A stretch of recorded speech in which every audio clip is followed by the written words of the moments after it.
Food habits మారాయి.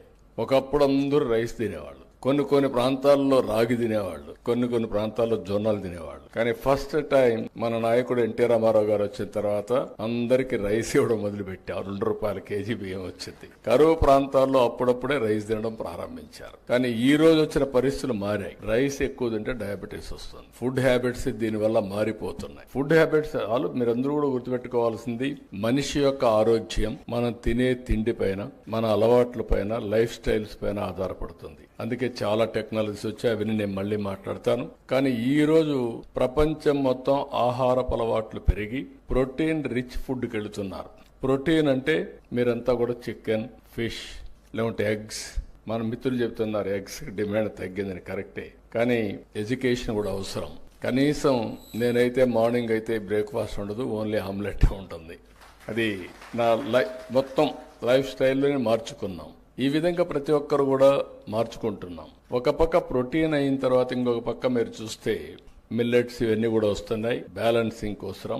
ఇంకొక పక్కన ఫ్రూట్స్ అండ్ వెజిటబుల్స్ బాగా పెరుగుతున్నాయి. ఈ విషయం కూడా గుర్తుపెట్టుకోవాలి. దీనివల్ల ఇప్పుడు మొత్తం ప్రపంచం అంతా కూడా హార్టికల్చర్కి ఎక్కువ ప్రాధాన్యత వచ్చింది.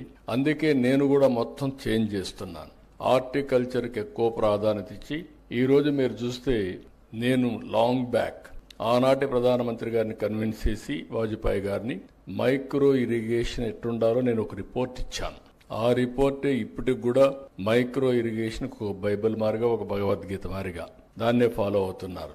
అందుకే నేను గర్వంగా చెప్పగలుగుతున్నా, ఈ రోజు 5 సంవత్సరాలు ₹1 కూడా వీళ్ళు ఇవ్వలేదు. మళ్ళీ ఈ సంవత్సరం పికప్ చేశాం.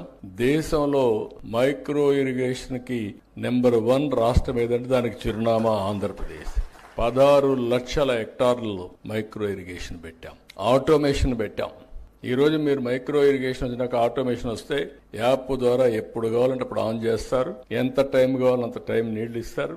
అవసరమైతే నీళ్లు కరెక్ట్ గా చెక్ చేసుకునే టెక్నాలజీస్ వచ్చేస్తున్నాయి. టోటల్ మెకనైజేషన్ తో ముందుకు పోయే పరిస్థితికి వచ్చాం. ఇక్కడికి వచ్చినప్పుడు మళ్ళీ నేను అందుకనే అగ్రికల్చర్ లో, అలైడ్ ఇండస్ట్రీస్ లో ఒక వినూత్నమైన ఆలోచనలు చేస్తున్నాం.